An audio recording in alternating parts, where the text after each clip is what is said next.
Hello, welcome to this demonstration and test of a vintage manual conical burr coffee grinder. This is a Zassenhaus 2550, probably record, although it's not marked record, made in the late 1930s. And this model is fitted with Mokka burrs, extra fine burrs, which I believe at the time were an optional extra. This model was made before the war. After the war, the later models had a round corner.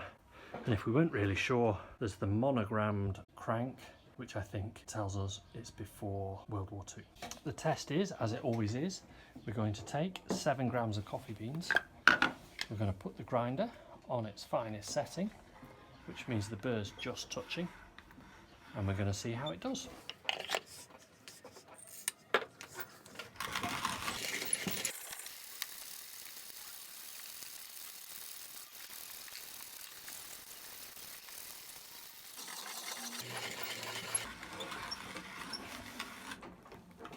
Right, there we go. As you can see, that is a slow grinder at 250 turns on the finest setting. However, what we often find is when a grinder is very slow, it grinds very, very fine. Let's have a look. And there we go. That is a very, very fine grind, silky smooth, powdery grind, which compacts very, very easily. As you can see, I can compact it and pick it up.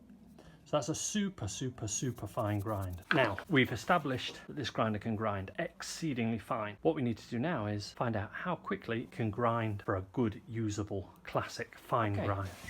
So what we've done here is I've had a brief look at the grinder, and it grinds to a classic fine grind with the adjuster approximately 1 turn out. So what we're going to do is we're now going to see how fast the grinder will grind 7 grams of beans to get a classic fine grind.